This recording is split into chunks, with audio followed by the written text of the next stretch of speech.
लाट साहब बने बने महल में बैठे बैठे शासन चलाओगे, आम आदमी का घर भी नहीं देखोगे, मोहल्ला भी नहीं देखोगे, और कहोगे कि सारे जहां से अच्छा हिंदुस्तान हमारा। अरे भाई, कुछ काम तो करो, आम आदमी से मिल तो लो, देख तो लो।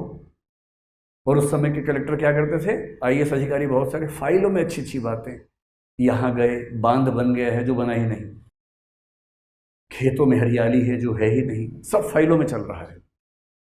और इसी पर व्यंग्य करते हुए पद्म ने फिर लिखा, तुम्हारी फाइलों में गांव का मौसम गुलाबी है, मगर ये आंकड़े झूठे हैं, ये दावा किताबी है, ये सच नहीं है। और अगर तुम फाइलों वाले सिविल सर्वेंट हो ना, तुम्हारी फाइलों में कुछ भी लिखा हो, उन फाइलों से देश नहीं सुधरता है, समाज नहीं सुधरता है। इसलिए हमें वो सिविल सेवक चाहिए जो आम आदमी के पास जा सकते हो, जिनमें कंपैशन हो, करुणा हो, संवेदना हो, समाज के वंचित वर्गों को मुख्य धारा में लाने के लिए कमिटमेंट का भाव हो, डेडिकेशन का भाव हो। अगर आप वैसे सिविल सर्वेंट हो सकते हैं तो सिविल सर्वेंट होने का मज़ा है, वरना तो सत्ता के भूखे लोग हजारों लाखों दुनिया में हैं ही, एक आप या एक मैं भी हो जाएंगे तो उससे क्या फर्क पड़ेगा। 1990 तक हमारी कोशिश यही रही, हमारे सारे प्रधानमंत्रियों ने, जब जनता पार्टी की सरकार बनी उस समय भी ये बात बार बार आई कि भाई सिविल सेवकों को ना लोक सेवक बनना है, पब्लिक सर्वेंट बनना है, लाट साहब नहीं बनना है, आम आदमी के पक्ष में आना है। हमारी पूरी कोशिश क्या थी कि समाजवादी रास्ते पर चलते हुए आम आदमी तक वितरण मूलक न्याय, डिस्ट्रीब्यूटिव जस्टिस पहुंचाएं। जैसे पीडीएस है, पब्लिक डिस्ट्रीब्यूशन सिस्टम है, वो आम आदमी को ठीक से मिले, राशन ठीक से मिले। हमने रिजर्वेशन पॉलिसी बनाई तो रिजर्वेशन ठीक से उस व्यक्ति को मिले जिसको मिलना चाहिए। ऐसा ना हो कि रिजर्वेशन के नाम पर लूट मच जाए और कुछ लोग उसका गलत फायदा उठाएं और जिसको सच में देना था वो वहां तक पहुंच ही ना पाए, जो कि हमारे देश में कई पैमाने पर दिखता भी है कि जिस व्यक्ति के लिए रिजर्वेशन दरअसल हमने दिया उस तक पहुंचा कि नहीं, इस पर बात नहीं होती है। और हुआ क्या है, कुछ वंचित समूहों के अंदर अगड़े समूह बन गए हैं, सारा फायदा वो उठा लेते हैं, और जो सचमुच वंचित व्यक्ति है उसे आरक्षण मिला नहीं। समाज ने एक कोशिश की भी और उसका फायदा हुआ भी नहीं। और 1990 के बाद दुनिया चेंज हो गई।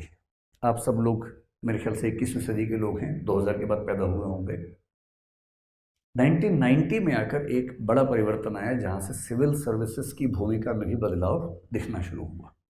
अभी तक हमारी अपेक्षा सिर्फ इतनी थी कि कलेक्टर कैसा होना चाहिए। मैं कलेक्टर कह रहा हूं लेकिन इसका मतलब आईएएस भी होता है, आईपीएस भी हो, तो सब होते हैं कि ऐसा व्यक्ति जो गरीबों से, वंचितों से मेलजोल कर सके, कंपैशनेट हो, उनकी समस्याएं समझे, नीतियां उनके पक्ष में बनाए, जो नीतियां हैं उनको उनका हितार्थी या लाभार्थी बनाए, बेनिफिशियरी बनाए, न्याय करे, ईमानदार व्यक्ति हो, प्रतिबद्ध व्यक्ति हो। ये अपेक्षा हमारी उस समय तक थी, क्योंकि उस समय तक प्रशासन बहुत कठिन काम नहीं था, उस समय तक प्रशासन बहुत टेक्निकल काम नहीं था। 1990 के बाद दुनिया अचानक चेंज हुई बड़े पैमाने पर। और ये चेंज क्यों हुआ? 20th सेंचुरी के बीच में 1950 के आसपास जब सेकेंड वर्ल्ड वॉर खत्म हुआ, आपको पता है कि वर्ल्ड बैंक बना, उस समय यूनाइटेड नेशंस बना, आईएमएफ बना, ये सब संस्थाएं बनी। धीरे धीरे एक विचार बदलना शुरू हुआ, एक विचारधारा पैदा हुई जिसको नियो लिबरलिज्म कहते हैं, नव उदारवाद कहते हैं। आपने शायद इसका नाम सुना होगा कई बार, आजकल खूब जिक्र आता है इस विचारधारा का। पॉलिटिकल साइंस में, पॉलिटिकल फिलोसफी में टेक्निकली इसका नाम लिबर्टेरियनिज्म है, स्वेच्छातंत्रवाद है, जिसको सामान्य भाषा में नियो लिबरलिज्म या नव उदारवाद कह देते हैं। आपने मिल्टन फ्राइडमैन का नाम शायद सुना हो या रॉबर्ट नॉजिक का नाम सुना हो, ये सब इस विचारधारा के प्रमुख लोग हुए। इन्होंने कहा कि अब तक हम राज्य और व्यक्ति का संबंध जिस रूप में देख रहे थे, अब उसको देखने का नजरिया बदलने की जरूरत है। पहले हम क्या मानते थे? कुछ लोग मानते थे कि भगवान ने राज्य बनाया है, व्यक्ति के लिए बनाया है, जैसे भारत में कौटिल्य ने ऐसा माना, पश्चिम में हीगल ने माना, पश्चिम में कई लोगों ने माना, अरस्तु ने माना, प्लेटो ने माना, कई लोगों ने माना। फिर कुछ लोग बोलने लगे नहीं, राज्य समझौते से बना है। आपने लॉक, हॉब्स, रूसो का नाम सुना होगा। इन लोगों ने एक कहानी गढ़ी कि सब लोग मिलकर बैठे, समझौता किया तो राज्य बना। लेकिन नव उदारवाद ने इस बात को थोड़ा और आगे बढ़ाया। उसने कहा कि व्यक्ति को फॉर ग्रांटेड नहीं लेना है कि राज्य का, पुलिस का, स्टेट का, सरकार का जो मन करेगा कर लेंगे व्यक्ति के साथ। ये कोई ठीक बात नहीं है। व्यक्ति के अपने अधिकार है। और ये बात क्यों आ रही है? क्योंकि उस समय फ्री मार्केट इकोनॉमी आ चुकी थी, मुक्त बाजार अर्थव्यवस्था आ चुकी थी। और मार्केट में सबसे इंटरेस्टिंग बात क्या होती है? मार्केट में सबसे इंटरेस्टिंग बात है कि सर्विस प्रोवाइडर के तौर पर आप कभी भी एंटर कर सकते हैं, कभी भी एग्जिट कर सकते हैं। भाई आपका मन हुआ कि मैं एक काम शुरू करना चाह रहा हूँ, आप शुरू कर दीजिए, प्रचार कीजिए, सर्विसेज दीजिए, लोग पसंद करेंगे तो खरीद लेंगे। एक दिन आपको लगा मैं काम ठीक नहीं कर पा रहा हूँ या नहीं करना चाहता हूँ, आप बाहर निकल जाइए। फ्री मार्केट का मतलब क्या है? Free entry, free exit. और कस्टमर के पास क्या मतलब है कि मैं आपसे लूँ या आपसे लूँ या आपसे लूँ या किसी से ना लूँ, मेरी मर्जी है। भाई मैं कौन से हॉस्पिटल में जाऊँ, कौन सी दवाई लूँ, मैं किस क्लिनिक के पास जाऊँ, मैं कौन सा स्पोर्ट खेलूँ, कौन सी संस्था के पास जाऊँ, मेरी चॉइस है। और संस्थाओं के पास भी चॉइस है, कौन सी सर्विस दें, कौन सी ना दें। एक नया मॉडल आया और कहा गया कि इस मॉडल को हम गवर्नेंस पे या स्टेट पे भी तो अप्लाई कर सकते हैं। और इसका मतलब क्या होगा? वर्ल्ड बैंक ने इसका जिक्र किया कि जो जो सेवाएं सरकार मुहैया कराती है, क्या जरूरी है कि सरकार ही मुहैया करवाए? क्या ये नहीं हो सकता कि उनमें से बहुत सारी सेवाएं जो स्ट्रेटेजिक महत्व की नहीं है वो निजी कंपनियां मुहैया करवाएं, या स्टेट और निजी कंपनियां मिलकर मुहैया कराएं, या दोनों कंपटीशन करते हुए मुहैया करवाएं? क्योंकि जैसे ही आप चॉइस देते हैं वैसे ही क्वालिटी बेहतर होने लगती है, कमिटमेंट बेहतर होने लगती है। ये ठीक वैसे कि आज से 25 साल पहले जब आप लोग नहीं थे, अगर आपको अपने घर में फ़ोन लगवाना होता था आपके पेरेंट्स को, तो फ़ोन लगवाने के लिए कम से कम 100 चक्कर काटने पड़ते थे। उसके बाद एक थका हुआ सा फ़ोन घर पे आता था जो बार बार ख़राब होता था। उसको ठीक करवाना नया फ़ोन लगवाने जितना मुश्किल होता था, क्योंकि चॉइस नहीं थी। एक ही सर्विस प्रोवाइडर था, उस पर कंट्रोल किसी का था नहीं। फिर एक दिन सरकार ने कहा कि भाई हम प्राइवेट कंपनियों को भी लेके आ रहे हैं। और प्राइवेट कंपनी ने फ़ोन के सेटअप, चाहे वो लैंडलाइन हो चाहे मोबाइल फ़ोन हो, वो सब लाने शुरू कर दिए। और आज हालत क्या है? आप में से 99% के पास प्राइवेट कंपनियों के फ़ोन हैं और आप उनकी सुविधाओं से आमतौर पर खुश हैं। नहीं खुश हैं तो आपको बदलने की सुविधा है।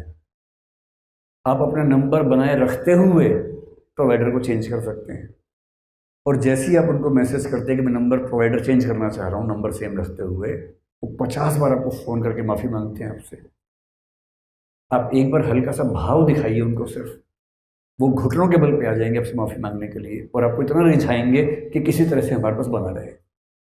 क्योंकि इस मार्केट इकोनॉमी में consumer is the king, not the producer, not the distributor. एक ज़माने में हवाई जहाज़ का मतलब केवल एक था, इंडियन एयरलाइंस और एयर इंडिया।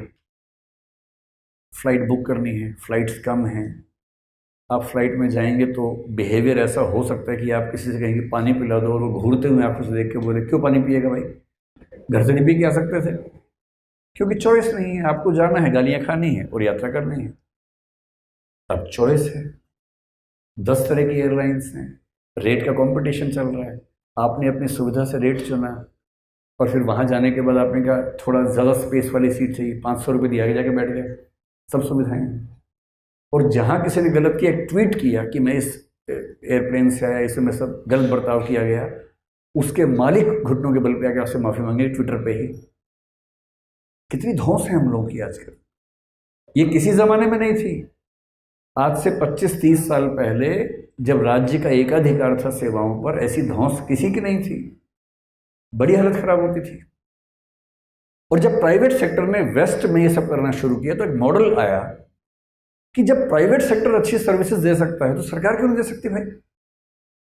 सरकार अगर चाहे तो अपने जो बेनिफिशियरीज हैं, क्लाइंट्स हैं, सिटीजन्स, नवोदारवाद कहता है कि राज्य एक सर्विस प्रोवाइडर है। वो क्या सर्विस देता है? लॉ एंड ऑर्डर, वेलफेयर, ये सर्विसेज हैं। और जनता या नागरिक जो है वो एक लाभार्थी है, उपभोक्ता है, क्लाइंट है। जैसा बर्ताव एक सर्विस प्रोवाइडर अपने क्लाइंट से करता है ना, वैसा बर्ताव राज्य को नागरिक के साथ करना चाहिए। और वो कब होगा? जब सर्विसेज ट्रांसपेरेंसी के साथ हों, समय सीमा के अंदर हों। यदि सर्विस गलत हो तो उसके खिलाफ शिकायत की जा सके, सर्विस प्रोवाइडर को चेंज भी किया जा सके। और 1992 के आसपास ब्रिटिश प्रधानमंत्री जॉन मेजर एक कंसेप्ट लेकर आए जिसका नाम था सिटीजन चार्टर। दुनिया भर में ऐसा फैला कि सब ने उसको अपना लिया, भारत ने भी अपनाया। सिटीजन चार्टर का मतलब है किसी भी ऑफिस में आप जाएंगे तो वहाँ लिखा होगा बड़ा बड़ा कि इस ऑफिस में क्या क्या सर्विसेज मिलती हैं, कितने टाइम में मिलती हैं, न मिले तो आप क्या कर सकते हैं। जब वो भी सफल नहीं हुआ तो हम क्वालिटी ऑफ सर्विस डिलीवरी का मैकेनिज्म लेकर आए और हमारे ब्यूरो ऑफ इंडियन स्टैंडर्ड्स ने एक कंसेप्ट बनाया सेवोत्तम, कि जो सरकारी ऑफिस इन 3 पैरामीटर्स पे सही उतरेंगे उनको हम एक मानक देंगे सेवोत्तम नाम का, कि यहाँ सेवाएं ठीक तरीके से दी जाती हैं। सूचना का अधिकार आया क्योंकि सरकारी अधिकारी आमतौर पर सूचनाएं देने में यकीन नहीं रखते हैं, ऑफिशियल सीक्रेट्स एक्ट का बहाना लगाते हैं। तो सूचना के अधिकार अधिनियम में साफ साफ लिखा गया कि अगर कहीं कॉन्ट्राडिक्शन हुआ सूचना के अधिकार और ऑफिशियल सीक्रेट्स एक्ट के बीच में, तो सूचना का अधिकार डोमिनेट करेगा, ना कि ऑफिशियल सीक्रेट्स एक्ट डोमिनेट करेगा। एक बार नहीं 2 बार लिखा गया उस एक्ट के अंदर। ये सारी कोशिशें पिछले 20-25 साल में किस चीज की हैं? क्योंकि उदारीकरण होने से क्या हुआ, ग्लोबलाइजेशन होने से क्या हुआ, भारत के बहुत लोग विदेश जाने लगे। जब विदेश गए तो देखा कि वहाँ की सरकारें कैसे काम करती हैं, बहुत एफिशिएंट हैं। हमारी सरकार वैसी क्यों नहीं हो सकती है? तो उन लोगों ने खूब लिखना शुरू किया। प्राइवेट सेक्टर से सरकार का कॉम्पिटिशन शुरू हुआ। टेली कम्युनिकेशन में प्राइवेट और सरकार साथ साथ जब आमने सामने आ गए, पेट्रोल पंप में सरकार प्राइवेट आमने सामने जब आने लगे, तो लोग कहने लगे, मुहावरा बन गया कि ये काम नहीं करेगा, सरकारी है। इन मुहावरों से सरकार को लड़ना था। कौन लड़ेगा? ब्यूरोक्रेसी लड़ेगी, और कौन लड़ेगा? और इसलिए पिछले 20-25 साल में दुनिया भर के देशों में, इंक्लूडिंग हमारे देश में, ये कोशिश हुई कि ब्यूरोक्रेसी इतनी एफिशिएंट हो कि जो काम जिस व्यक्ति को मिलना चाहिए तुरंत मिले। वो एक क्लाइंट है, उस तरह से उसका सम्मान होना चाहिए। सरकारी ऑफिस में आके गालियां ना खाए। बिजली का बिल जमा करने गया है, पैसा लेके गया है, वहां गालियां भी खा रहा है, पैसे भी नहीं ले रहे उससे। ये सब ना हो। पासपोर्ट बनवाने के लिए 6 घंटे लंबी लाइन में लगने के बाद किसी दलाल को 2000 रुपये दे के पासपोर्ट बनेगा, ये हालत ना हो। और तब हमारे समाज ने, हमारे राज्य ने बहुत कमाल के परिवर्तन किए। मुझे ध्यान है कि आज से 20 साल पहले मैं जब पहली बार पासपोर्ट बनवाया, दर्दनाक अनुभव था। पासपोर्ट बनवाने के दौरान मुझे लगा कि विदेश जाने का विचार ही छोड़ देता हूँ, इतना खतरनाक एक्सपीरियंस था। लेकिन जब 10 साल पहले मैं उसको रिन्यू करवाने गया, इस बीच में काफ़ी चेंज हो चुका था। पता लगा कि पीएस के नाम की जगह वहाँ जाना है, पासपोर्ट सेवा केंद्र जाना है। तो मैं वहाँ गया, ऑनलाइन बुकिंग हुई। मुझे बड़ी खुशी हुई कि ऑनलाइन बुकिंग भी होती है इसकी। टाइम स्लॉट मिल गया, क्या डॉक्यूमेंट्स लेके जाना है, सब कुछ हो गया, फॉर्म सबमिट हो चुका है। तो मैं वहाँ गया, आईटीओ के पास पीएसके में गया, तो एक आदमी बाहर बैठा था। मैंने कहा भाई पीएसके में जाने? बोले हाँ, यहाँ से अंदर जाइए। मैं अंदर गया, मैंने माहौल देखा, मैं बाहर वापस आ गया। मैंने कहा नहीं नहीं, पीएसके जाना है, पासपोर्ट बनवाना है। बोला यही है जी। मैंने कहा नहीं, ऐसा नहीं हो सकता, क्योंकि अंदर एसी लगा हुआ था।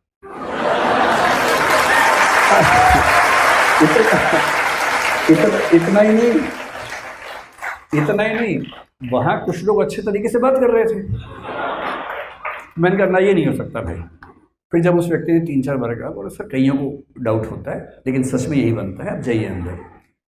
मैं गया, मैंने बड़ी हिम्मत से एक, वो जो केबिन्स होते हैं वहाँ छोटे छोटे क्यूबिकल्स बोलते हैं उनको ना, एक क्यूबिकल में एक कोई व्यक्ति बैठा था। मैंने उससे पूछा, मैंने कहा पासपोर्ट यहीं बनता है? बोले हाँ सर यहीं बनता है, बैठिए। अब तीसरा डाउट, उसने कहा बैठिए। ये मैंने कभी नहीं सोचा था कि सरकारी ऑफिस में कोई कहेगा बैठिए। फिर बैठा, मैंने कहा कहाँ जाना होगा? बोले सर कहीं भी हो जाएगा, यहीं कर लेते हैं। आप समझ रहे, झटके पे झटके लगते जा रहे हैं। फिर उसने कुछ किया, बायोमेट्रिक कुछ मार्क्स लिए, सब कुछ किया। आधे घंटे बोला सर हो गया, बस एक बार ऊपर जाना है, वहाँ बस आपको एक बार वो अधिकारी हैं अटेस्ट करेंगे, फिर आपका काम हो गया पूरा। मैं इतना खुश हो चुका था, मुझे साक्षात स्वर्ग की अनुभूति हो रही थी कि मैं जन्नत में आ गया हूँ। फिर मैं ऊपर गया, वहाँ एक लंबी लाइन थी। तब तक मैंने 2-4 लोगों से पूछा, वो भी डाउट में थे। मैंने पूछा ये क्या हो रहा है? तो उन्होंने बताया कुछ नहीं सर, ये प्राइवेट कंपनी को आउटसोर्स कर दिया है। तो मैंने कहा अच्छा ये मामला है। तो अब ये सरकार नहीं कर रही, प्राइवेट कंपनी कर रही है, और टीसीएस के पास शायद वो काम था। तो मैंने कहा अब क्या करना? बोले अब जो फॉरेन मिनिस्ट्री के अधिकारी हैं वो आपसे बात करेंगे, बस चेक करेंगे कि डिटेल सही है कि नहीं है, फिर ठप्पा लगा देंगे तो हो गया। मैंने कहा ठीक है। वहाँ नंबर 1 घंटे बाद आया, तो मुझे कुछ कुछ होम फीलिंग होने लगी कि मैं अपने घर में ही हूँ। अंदर गया तो मैं हरियाणा से हूँ, साक्षात एक हरियाणवी देवदूत बैठा हुआ था अंदर। हरियाणा में सबसे अच्छी बात है कि वहाँ सम्मान सूचक शब्द है ही नहीं हमारी भाषा में। ना ना ना ऐसा